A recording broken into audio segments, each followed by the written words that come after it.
Hello and welcome to my channel. Rhino here.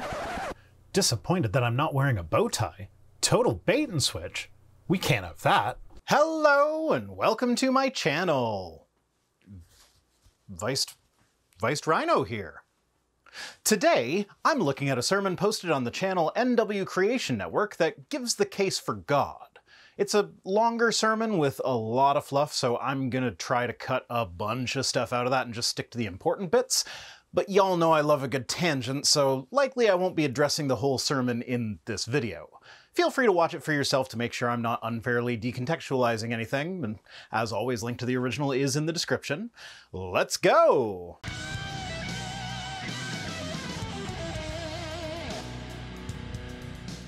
But I want to focus today on just two arguments for God's existence. Two very basic arguments. The argument from creation and the argument from design. Okay, so we're going with the teleological argument, and I suppose the argument for creation is probably a variation on the cosmological argument? So, nothing new here, same arguments that have been made for literally thousands of years, predating Christianity even, and having the origin with people like Socrates, Plato, and Aristotle. Not that I expected anything new, but it'd be a nice change of pace if they could come up with something new once in a while. These two arguments have been around for centuries. Why is that relevant? Does being old make it better? This is like those marketing campaigns for alternative medicine that appeal to how old something is as though it gives it some sort of credibility, making sure to point out that their practices are hundreds, if not thousands, of years old. But the age of something does not say anything about the truth of its claims. Bloodletting was around for at least as long as these arguments, but relatively recently we discovered that bloodletting doesn't actually help with most of what it was being used for. There's like two very specific conditions for which bloodletting actually is the treatment. Conversely, I do recognize the irony of me complaining about him mentioning that the arguments are old right after I complained about him only having old arguments and nothing new. Being new doesn't give an idea credibility either, though. We shouldn't judge an idea based on how long it's been around, we should judge it based on its merits. So when I'm complaining that they only have old arguments, it's not because I think a new argument would be a better argument, it's because a new argument would at least be interesting, that something that we haven't seen a million times already. But like never before, science today backs up these arguments. If that were the case, then we would expect scientists to believe in God at a higher proportion than the general public, right? Since their work literally proves the existence of a God? Well, when we look at the data, scientists are considerably less religious than the general public. The Pew survey, which is getting a bit old for this type of data, it was published way back in 2009, which at that point only 4% of the population of the United States in total either didn't believe in God or a higher power, with that number hitting 9% in 2014 and showing every indication of continuing to rise. But anyway, that Pew survey put the number of scientists who do not believe in God or a higher power at 41% compared to 4% of the general public. A study looking at several countries published in 2016 found that, in most cases, scientists were less religious than the general public of their country, though admittedly it didn't get so granular as to ask what their beliefs were, and given that the 2014 Religious Landscape study from Pew had a whole section about the religion of those who don't believe in God, which tells us that 7% of non-believers still identify as Christian, I'm going to go ahead and use this data to suggest that the number of scientists who will identify with a particular religion will be larger than the numbers who actually believe in the various gods of those religions.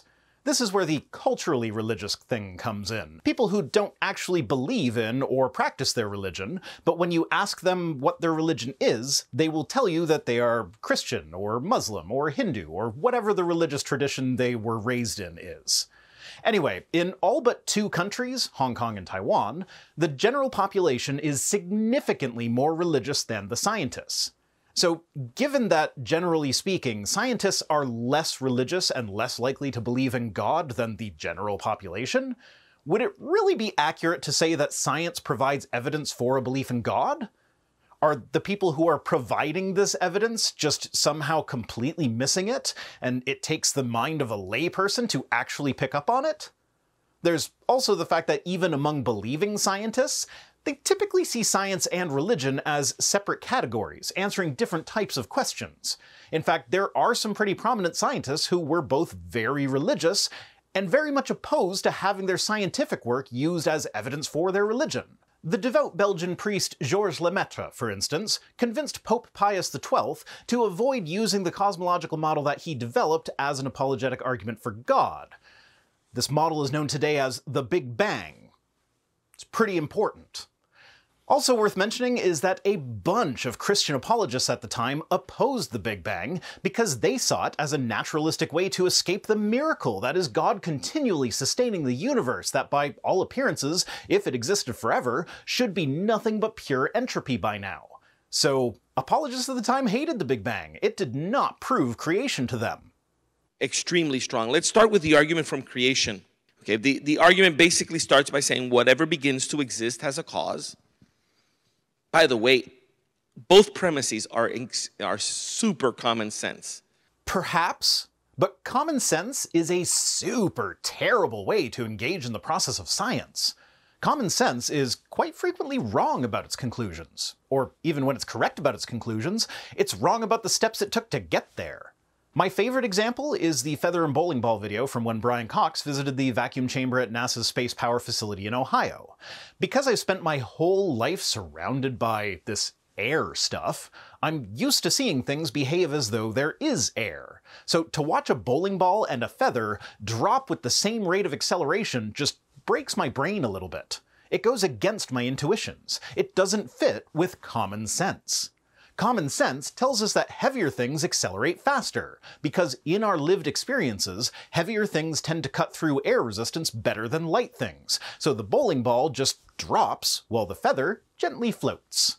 But as it turns out, that's not how reality works. Future Rhino cutting in. As I was putting this video together, Derek of Veritasium posted a short that is now my new favorite example. 2 identical rope ladders dropped at the same time, but one landing on a table with the other falling past the table. The one that hits the table begins to fall faster than the one that goes past it. When I first saw this, it kind of broke my brain. He hasn't posted the explanation as of my working on this video, but my money is on the tilt of the rungs of the ladder playing an important role. Kinda like the video where he shows a weight on a chain being pulled down faster than a loose weight, because as parts of the chain stop, it puts an extra force on the remaining chain, acting to pull that weight down and accelerate it faster than the acceleration due to gravity. I think the tilted rungs play a similar role, where the action of stopping one side of the rung causes the other side to tug on the rope just a little bit, adding to its acceleration. Hopefully by the time this video is published, Derek will have published the explanation video, and even less likely of a hope is that I remember to come back here and add a card and a link in the description to that explanation so that we can see if I'm actually correct here. And we also know, uncontroversially, that the universe began to exist. Again, modern science, Einstein forward. It's no longer disputed that the universe had a beginning. See, now this is where I take issue with this argument. There are 2 options here that I see. Typically, apologists point to the Big Bang as the beginning of the universe, and then claim that the Big Bang theory states that the universe began out of nothing. This is not the case, but if we assume that it is true, then this argument is equivocating in the first premise. Whatever begins to exist has a cause. Begins to exist is usually likened to things that we have experiences with. A baby begins to exist because its parents had sex. A car begins to exist because of the people who built it, etc., etc. So in the first premise, begins to exist means was made through the process of rearranging pre-existing materials. The baby is made from the union of sperm and egg, followed by the addition of material that it incorporates into itself from its environment. The car is made from metal, plastic, rubber, glass, and some other stuff that already existed, but is reformed and assembled into a car. But in the second premise, assuming that the universe from nothing hypothesis is the correct one, we're talking about beginning to exist not from rearranging pre-existing stuff, but from nothing. The fact of the matter is that we have 0 experience with nothing and cannot say for certain how it would behave. Intuitively, it does make sense that this event would require cause, but intuitively the feather will fall slower than the bowling ball. We can't trust our intuitions to be accurate when it comes to situations we have little to no experience with, but that's also just assuming that the universe came out of nothing. This is not necessarily the case. The Big Bang only gets us to the beginning of our local instantiation of space-time, but there are a myriad of hypotheses about what could have come before. Regular viewers of the channel are, at this point, likely expecting me to bring up the Hartle-Hawking, Carroll-Chen, or Big Bounce models, because those are my usual go-tos. The reason they're my usuals is because those are the ones that I feel I have enough of an understanding of to give a roughly accurate explanation. But don't mistake my lack of expertise in cosmology for a lack of available cosmological models, with me acting like there's more than there are. There are plenty of them. The cosmic censorship hypothesis, fifth force, brane cosmology, string theory, superstring theory, quantum cosmology, gauge gravitation theory, false vacuum, quantum foam, loop quantum gravity, canonical quantum gravity, causal sets, causal dynamical triangulation, and the list goes on. Some of these aren't even specific models on their own, they are categories of other cosmological models. Others are subsets of a category of models. My point is, there's a lot of them. None of them are intuitive, and as far as I can tell, none of them start with a nothing state. Because if those two premises are true, the conclusion has to follow. And the conclusion is that the universe has a cause. And there you have it. It's a big old nothing burger of an argument. If we grant absolutely everything and assume the universe from nothing model is the correct model, we get to the idea that the universe had a cause. Like, no shit, Sherlock. What did you think the cosmologists were doing if not trying to figure out the cause of the universe? Even though, given what we know about quantum causation and the fact that in some circumstances the effect can precede the cause, and so something that happened after the beginning of the universe could plausibly be what caused the universe, but ignore that and set it aside. The whole study of cosmology is the hunt for the cause of the universe. The idea that the universe had a cause is pretty uncontroversial, so the fact that you feel the need to add a bunch of sophistry to the idea in order to make it seem like there's some controversy around it, pointing out that even the atheist scientists like Stephen Hawking admit the universe began to exist, as though Hawking would disagree with the conclusion that the universe had a cause. Even atheist skeptics like Richard Dawkins and Hawking's and all of these guys will readily admit that the universe had a beginning. Makes it look like you are desperate to add credibility to your argument, even if that credibility is only perceived and not actual. The only alternative being offered today is that the universe came from nothing. And that statement right there puts your complete ignorance on the topic of cosmology on full display. As far as I know, there is a grand total of one cosmological model that starts with nothing. And the main proponent of that model would disagree with you about how you define nothing. That nothing would have been an eternal empty void, namely empty space. But once I argue that empty space can create something, then immediately I'm told that's not nothing. Yeah. And then I show that space itself can be created from nothing, and then I'm told that's not nothing. And then I say, well, and because there are still laws of physics. And then I argue that, in fact, the laws of physics, for the reasons we've discussed, the anthropic principle, there may be many universes, and it's quite likely that even the laws of physics themselves arose by accident when the universe was created. So even the laws aren't there. And I'm told that's not nothing. And the definition of theologians, I think, for nothing is that from which only God can create something. This puts the apologists in a bit of a catch-22, because if they agree with the definition of nothing put forward by the universe from nothing model, then they are agreeing that there is a plausible naturalistic explanation for the origin of the universe, even beginning with nothing. But if they disagree with that definition of nothing, then they are now no longer able to say that the science says that the universe began from nothing, which kind of takes the wind out of the subsequent arguments that are used to say that the cause has to be God. So instead of actually addressing what actual scientists have to say about the origin of the universe, they treat the title of a book by a pop cosmologist as though it's the gospel truth among all cosmologists. And if that's all they've got, then I think we're in pretty good shape. It's not all we've got. It's just all you'll even consider looking at. And we'll look at that a little bit better. Now, since this argument came out, several attempts have been made to refute it. Basically in three areas. The universe, either by arguing that the universe is eternal, which is no longer the case. Depending on your definitions for universe and eternal, of course. Because in the Hartle-Hawking model, time gives way to space when you approach the Big Bang, leaving you with the existence of space without time. This makes for an eternal universe in the sense that as long as time has existed, so has space, and time has existed for about 13.7 billion years. And if by universe we just mean our local instantiation of space-time, then no, it's not eternal. But then this leaves us with the question of what is beyond the universe? Well, that would be the cosmos. And again, there are a myriad of hypotheses about how the cosmos could be responsible for the creation of our universe, and potentially other universes, and many of these hypotheses have a cosmos that is functionally eternal. The Carroll-Chen model has the arrow of time reversing in the past so that when we look back in time, we see what appears to be a beginning, but time moves forward just in both directions, eternally, from that apparent beginning. So the cosmos is eternal in the sense that there is no endpoint on either temporal side of it, but because time reversed at one point, it appears to have a beginning to us.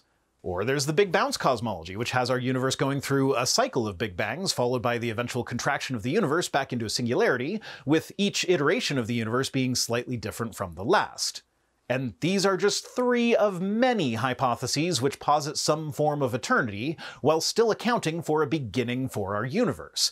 Or that the universe came from nothing, which is the current set of arguments that we're going to look at. To translate, they're going to misrepresent one of the many cosmological models, and it's a model that is not accepted by the majority of cosmologists. Though, to be fair, I don't think any one model has majority support at this time, because, and this might be a shock to you, but the origin of the universe is a pretty difficult thing to investigate. Or that the argument doesn't point to any particular agent. And that's really the biggest weakness of this argument. I mean, aside from the equivocating and the ignoring the problems of classical causality caused by quantum physics, and the ignoring of basically the entire scientific field of cosmology in general, and the fact that the whole argument is a fallacy of composition where it's assumed that because we observe causality within the universe, it must apply to the universe as a whole. Ignoring all of those problems, this is the biggest problem with the argument. At the end of the day, if we ignore all of these many problems with the argument, it winds up getting us to the statement the universe had a cause. And that says nothing as to the nature of that cause. And by the way, that is true, but that does not defeat the argument. No, it doesn't defeat it. It just makes it an exercise in philosophical masturbation at best, and intellectual laziness at worst. To say that we don't know who the cause is from this argument doesn't defeat the argument. What do you mean by who that cause is? When did we determine that the cause was a who? The argument establishes that there has to be a cause. God is a necessary being. God is a necessary being, and there had to be a cause, are not equivalent statements. This argument does not get you to God is a necessary being. It gets you to there had to be a cause. Obviously, we would have to have an additional argument or more to identify which God is the right God. Who's the God that created the universe? No, absolutely not. You need an additional argument to establish that it was a God. Cause is not a synonym for God. You are begging the question when you start with which God is the right God instead of what is the nature of the cause. Is the universe eternal? Well, no.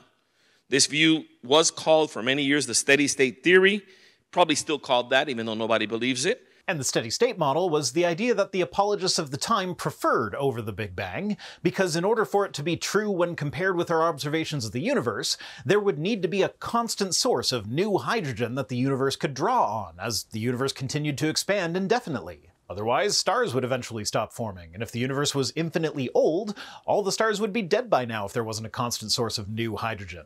So clearly, God was that source. The Big Bang was a secular attack on what is clearly the hand of God sustaining the universe, as Scripture says in Hebrews 1:3. He is the radiance of the glory of God and the exact imprint of his nature, and he upholds the universe by his word of power.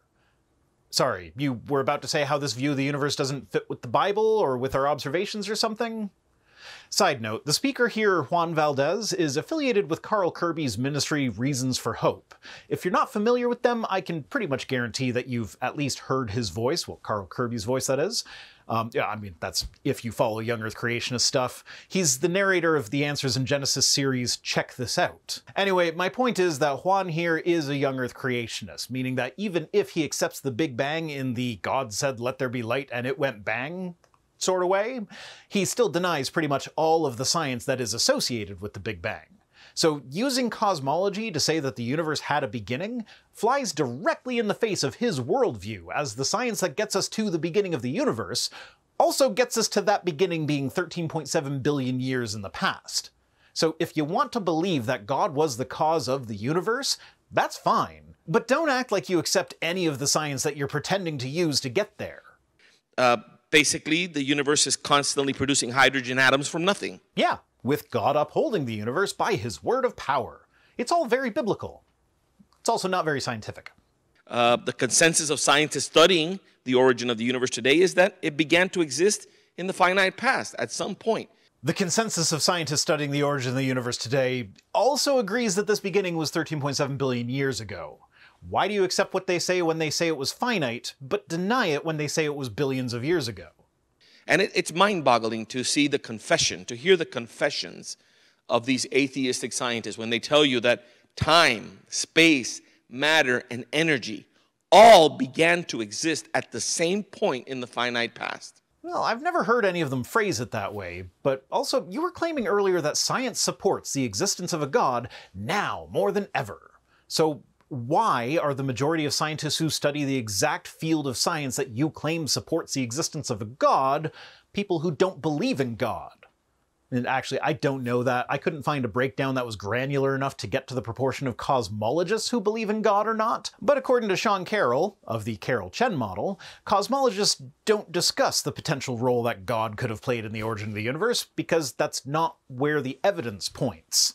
The discussion we're having tonight does not reflect a debate that is ongoing in the professional cosmology community. If you go to cosmology conferences, there's a lot of talk about the origin and nature of the universe. There is no talk about what role God might have played in bringing the universe about. It is not an idea that is taken seriously. The way that physics is known to work these days is in terms of patterns, unbreakable rules, laws of nature. Given the world at one point in time, we will tell you what happens next. There's no need for any extra metaphysical baggage like transcendent causes on top of that.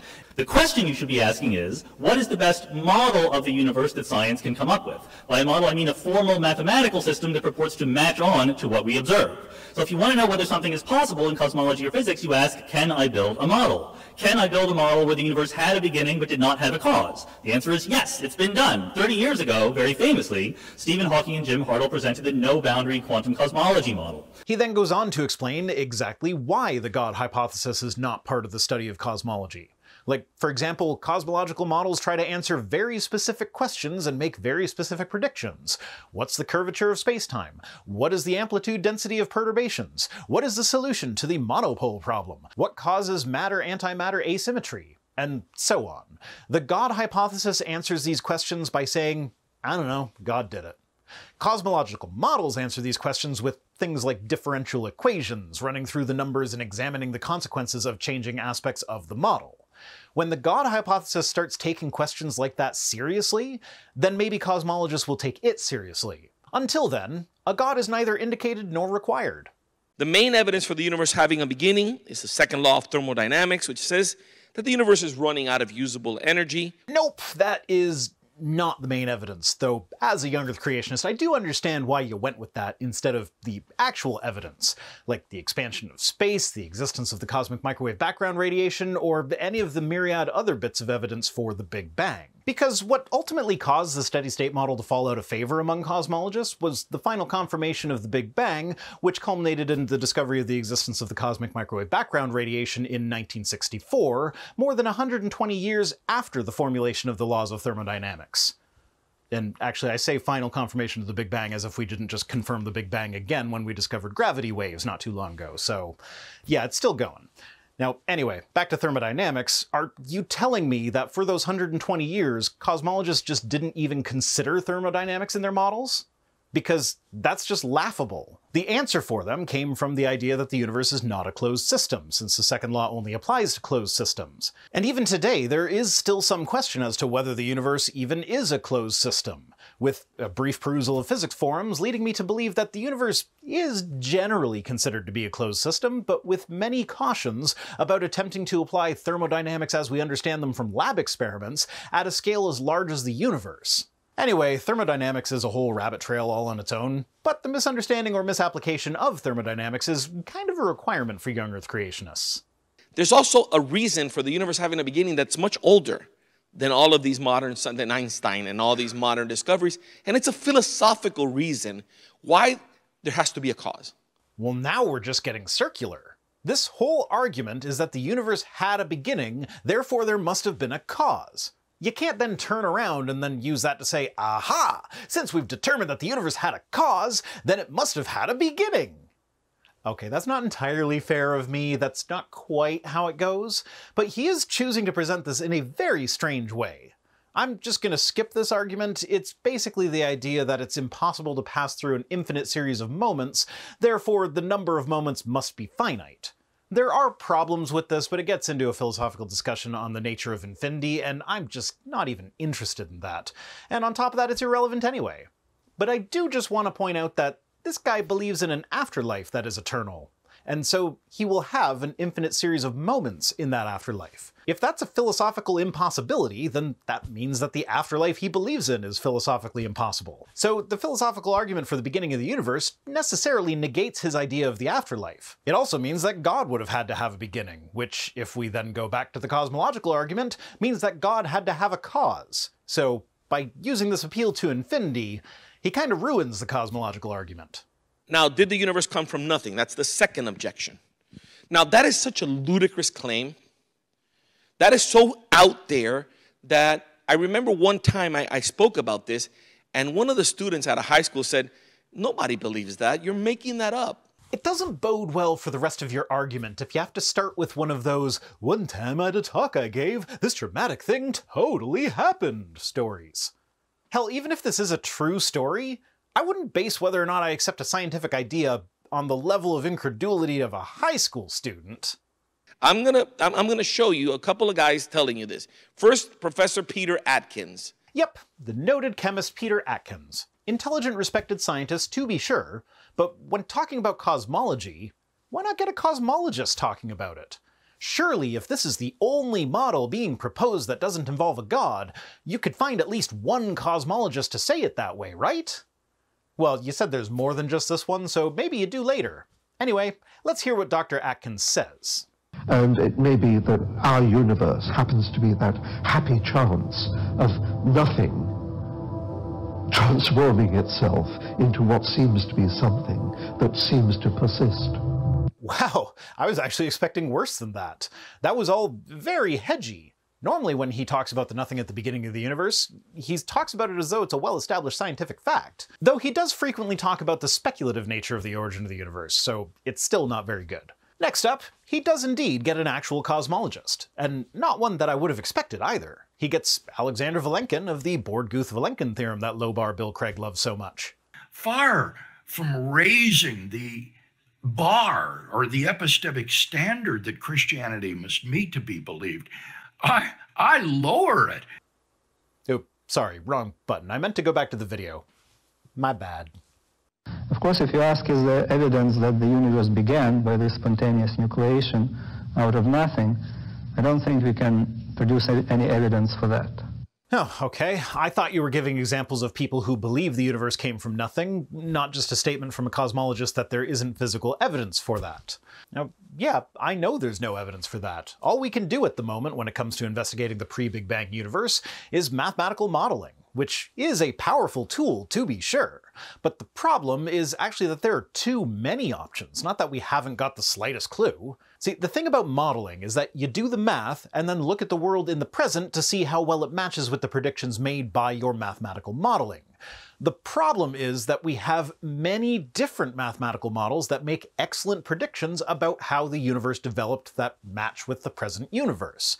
So what we need is a way to rule them out. But the problem with using cosmology as an argument for God is that when you actually look at how theoretical physicists work, it turns out that none of their models require a god, and most of them are highly plausible. Meaning that, well, we probably haven't even developed the correct model yet. We already know several ways in which the universe could potentially have come about without the intervention of a god. So given how many options we have, God's not necessary. If you ask me if there's any evidence for this idea, I don't think we can produce any evidence for that. Okay, I thought we were doing science. We are doing the science. If you have a problem with the models, point out where in the math they went wrong. Pointing at a model and saying, I have a hard time believing that, is not a refutation of the model. That's just an argument from incredulity. And why do you write books about it if you have nothing to support what your thesis is? Well, do you know where you could find the answer to that question? You could get the book and read it. You know, those books that they wrote about it? You can just buy it and open it, and then you can see what's in the book when you read it. It's not hard. That's why I was very intrigued by Lawrence Krauss's book, A Universe from Nothing. You know there's no evidence for it, so how could you write a book about it? What would you fill the pages with? Again, and I can't stress this enough, but the answer to that question is quite literally in the book itself. And keep in mind, that book is directed at lay people, so it doesn't exactly get into the math behind any of the models, but like, here's some of the math from the Carol Chen model, which is not one of the Universe from Nothing models, but it serves to illustrate the same point. If you have an issue with the model, it isn't enough for you to merely scoff at it. You need to actually come to fully understand it so that you can adequately challenge it. Also, as long as we're back on nothing, I'll quote astrophysicist Ethan Siegel. If you accept a physical definition of nothing, then yes, the universe as we know it very much appears to have arisen from nothing. But if you leave the physical constraints behind, then all certainty about our ultimate cosmic origins disappears. This is with reference to the potential definitions of nothing that could be used. First is a time when the thing of interest didn't exist. Second is empty physical space. Third is empty spacetime in the lowest energy state possible. And fourth, whatever you're left with when you take away the entire universe and the laws governing it.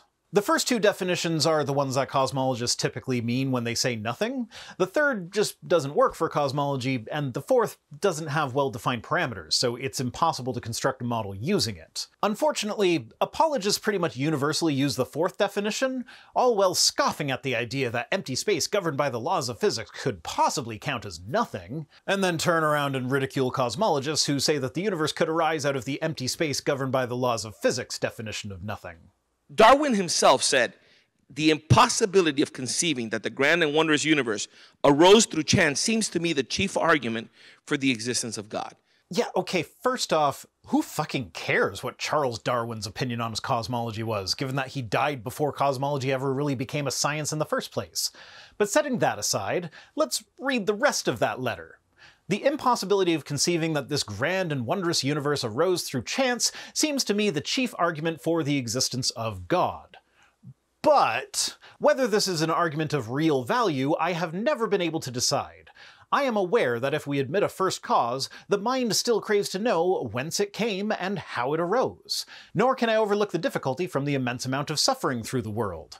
I am also induced to defer to a certain extent to the judgment of the many able men who have fully believed in God. But here again, I see how poor an argument this is. The safest conclusion seems to be that the whole subject is beyond the scope of man's intellect, but man can do his duty. I don't know, man. This sounds like he wasn't really convinced by the argument, and felt that the whole question is outside of our intellectual capabilities. So this is a shit argument on two fronts. First, even if it were faithfully representing what Darwin said, it doesn't matter, as Darwin not only did not specialize in cosmology, but existed before Einstein even formulated the theory of relativity. But then, you didn't even bother to faithfully represent Darwin's opinion here. Motion was not set in motion? That is a formulation of the cosmological argument that is referred to as the argument from motion. Because these arguments don't get creative names, apparently. It actually kind of reminds me of my ground school days. There are a lot of well-duh moments when you're in the classroom portion of learning how to fly a plane. Which instrument indicates airspeed? The airspeed indicator, of course. Heading indicator? Why, that indicates your heading. What instrument indicates the plane's attitude? That would be the attitude indicator. Always try to avoid flying in a plane with a bad attitude. Anyway, back on topic, this is not an argument that you see very often nowadays, and there's good reason for that. Typically, it would go like this. Whatever moves has been moved by something else. As such, there must be a first mover to have gotten the whole thing going, otherwise the universe wouldn't contain motion at all. Now, this seemed like a pretty good argument, until some minor historical character that you've probably never heard of, named Isaac Newton, came along and formulated the laws of motion. It's not that whatever moves must be moved by something else, it's that an object will not change its motion unless a force acts upon it. This by itself is a pretty big blow to the argument for motion, because now we just need to ask why motion can't just be the default state. If the universe just has always contained motion, then that explains why it contains motion. It can't not contain motion unless an outside force stops the motion. But then another historical nobody that I'm sure you also haven't heard of, named Albert Einstein, came along and asked the question, what even is motion? How can we tell whether something is even moving or not? And when we change our frame of reference, the motion that we can measure also changes without the addition or subtraction of any forces. So if the singularity at the beginning of the universe is literally the only thing in existence, then there's no frame of reference from which to measure motion in the first place, so we can't even know whether or not it was in motion. My favorite argument is the next one, which I'm going to give you, and this is the argument from design. The argument begins with the first premise. All designs imply a designer.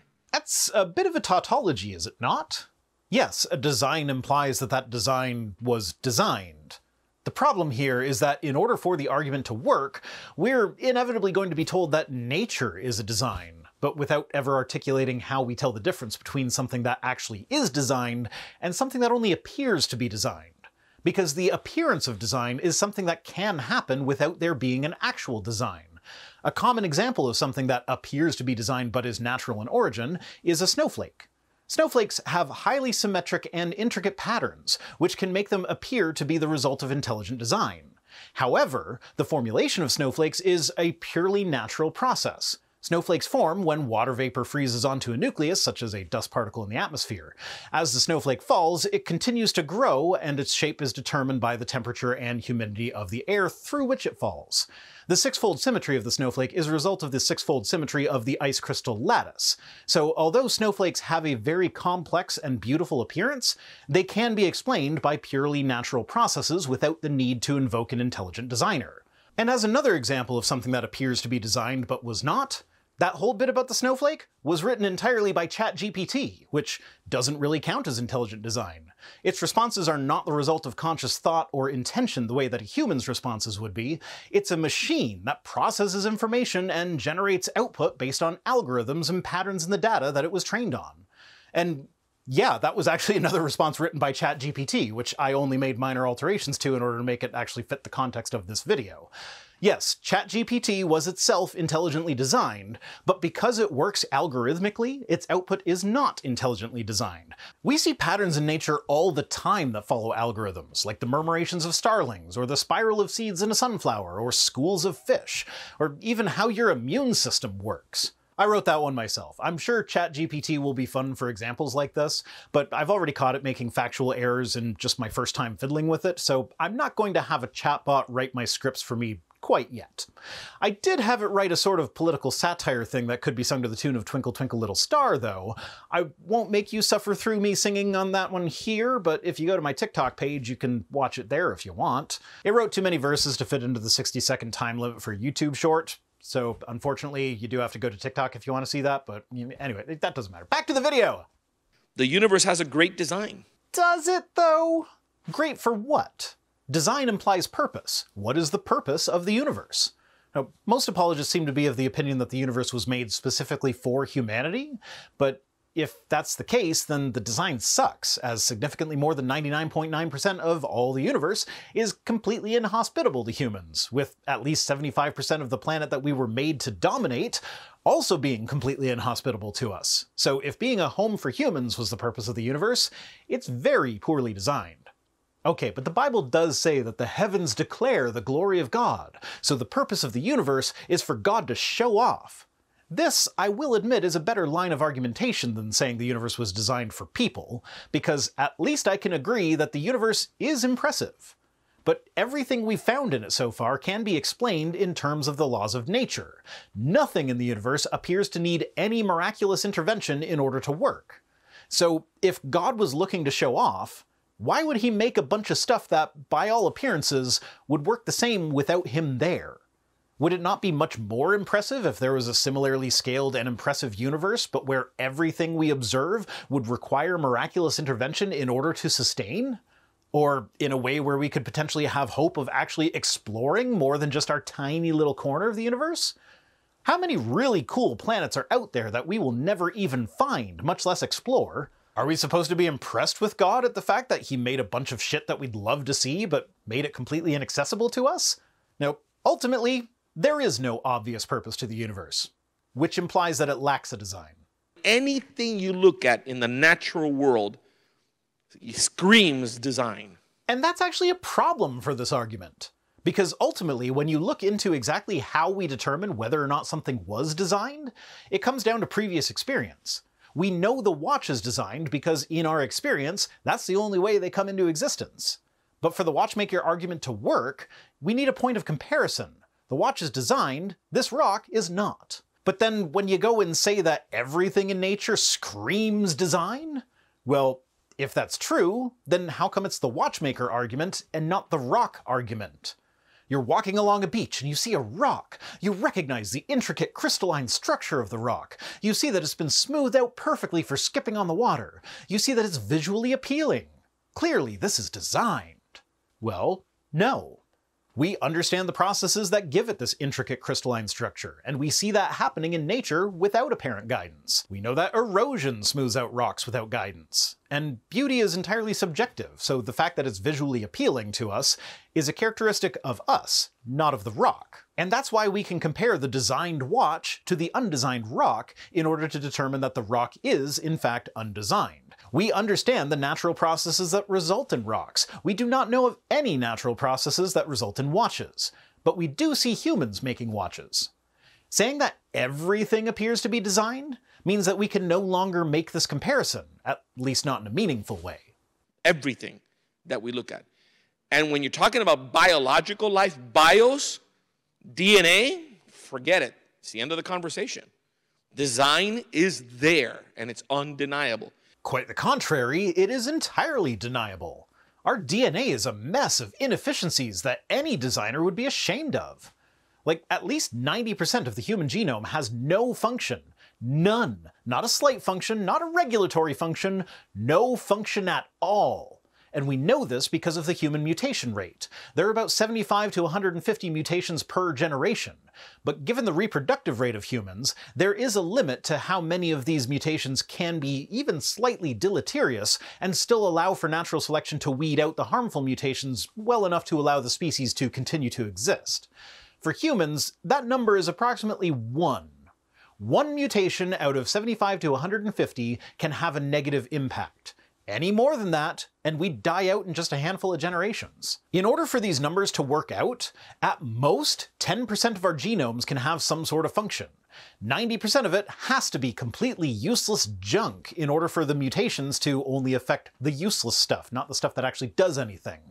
Now, the objection that I anticipate to this would be, clearly, God designed a huge chunk of our DNA to not serve a biological function as a place for these mutations to happen, to protect us from being killed off by our 75 to 150 mutations per generation.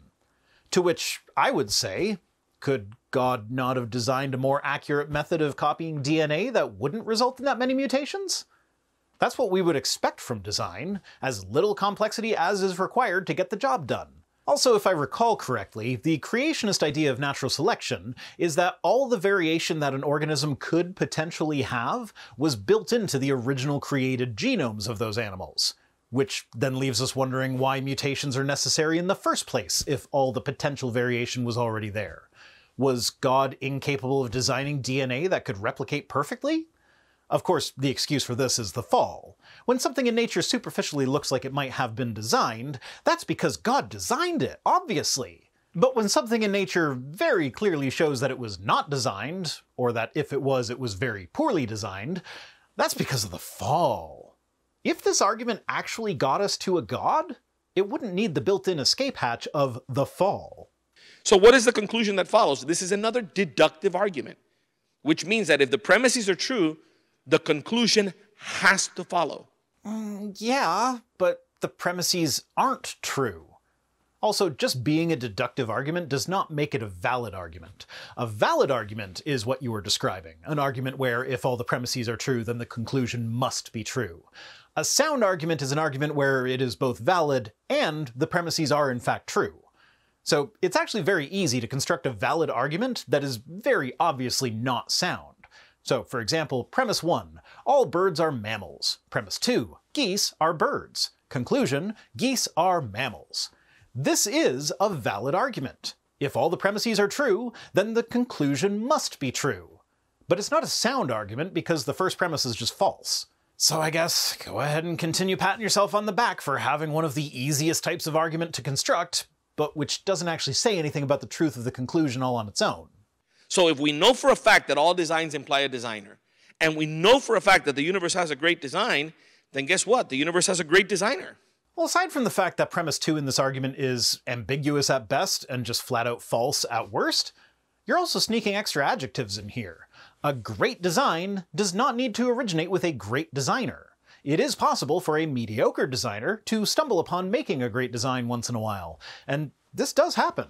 There are one-hit wonders out there that have one song to their name that is truly great, but the rest of their catalog is meh.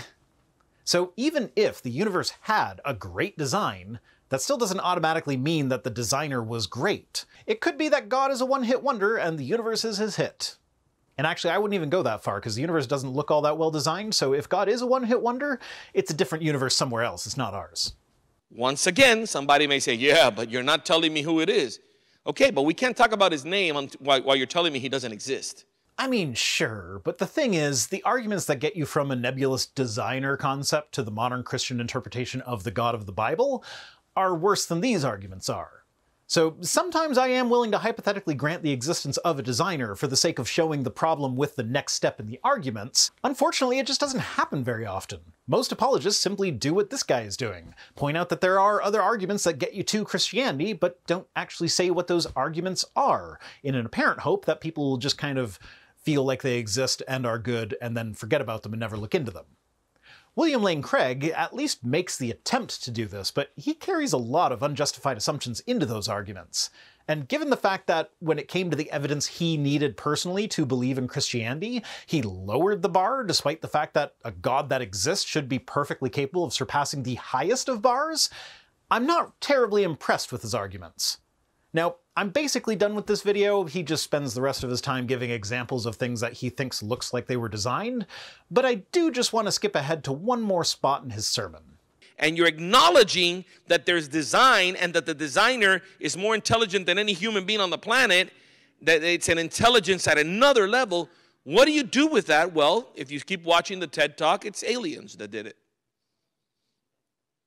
Aliens. There must be some aliens somewhere that are 1,000,000 times smarter than us. So that was his response after he played a clip of Dr. Stephen Larson giving a TEDx talk on the importance of doing open science with collaborators all across the globe, and the power of computer modeling in biological research. Which, yeah, he was right. He gave that talk at least 8 years ago, and in 2022, the first drug developed entirely by AI entered phase 1 clinical trials. AI in drug development is a massive potential game changer. But that's all irrelevant here. What Juan was focused on was his description of molecular machines as having the appearance of design, and then explaining this appearance with an appeal to aliens.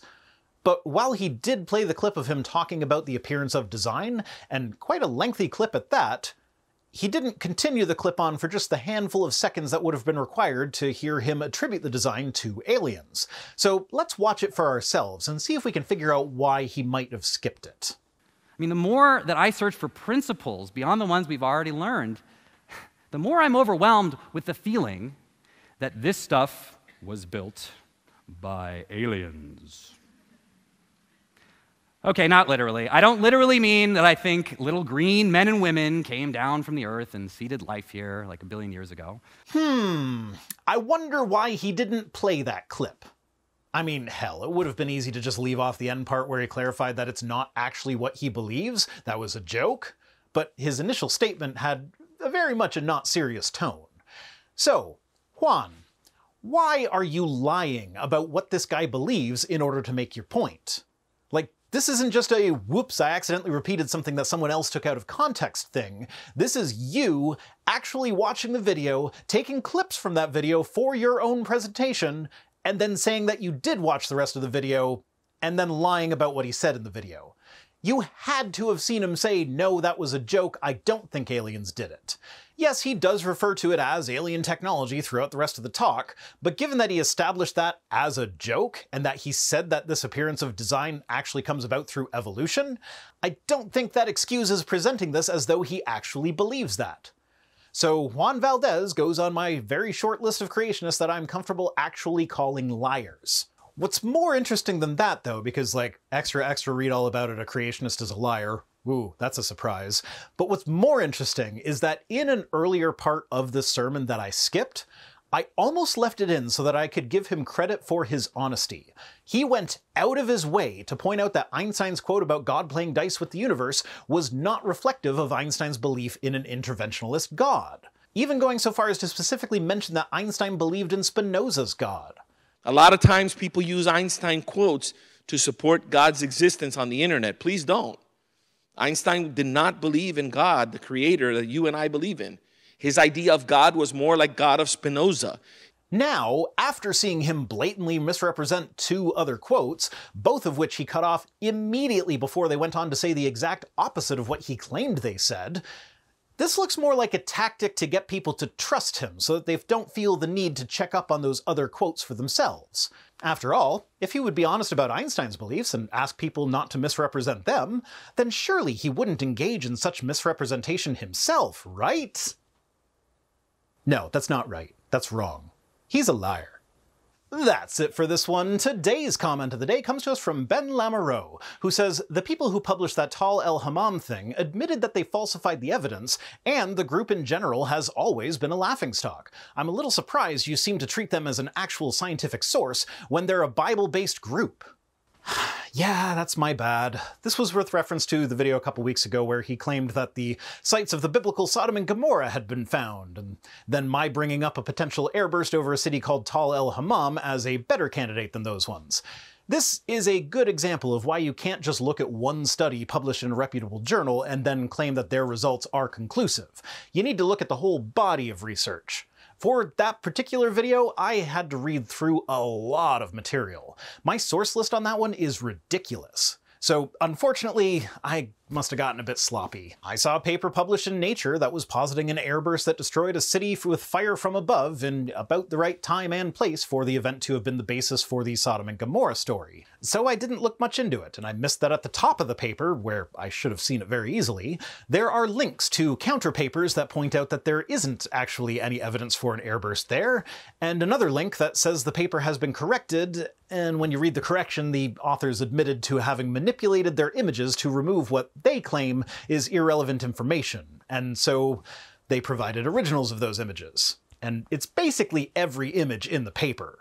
I also didn't see any obvious red flags with the author affiliations. Most of them work at legitimate universities or scientific institutions, and I didn't look into the Comet Research Group that a lot of them are affiliated with, because honestly, that name didn't raise any real red flags for me, so I just didn't look. But yeah, people who actually research meteors and impact events regard them as a pseudoscientific fringe group, and they do try to find impact events where there aren't any in order to support Bible stories. So, my sincerest apologies for this oversight on my part. Let's take this as a lesson to not just believe something because you saw it in a study once. Thanks for watching, thanks to Tim Robertson for being my Patreon manager, and special thanks as always to my patrons, who are the half-quotes that prove that my channel is actually a creationist channel. If you'd like to completely misrepresent me, you can join us on Patreon for as little as $1 per week over at patreon.com/ViceRhino, or by supporting the channel in one of the other methods that can be found at links.vicerhino.com, which is also where you'll find links to my other projects. If for whatever reason you want to send me stuff, my P.O. Box address is in the description. See you next time!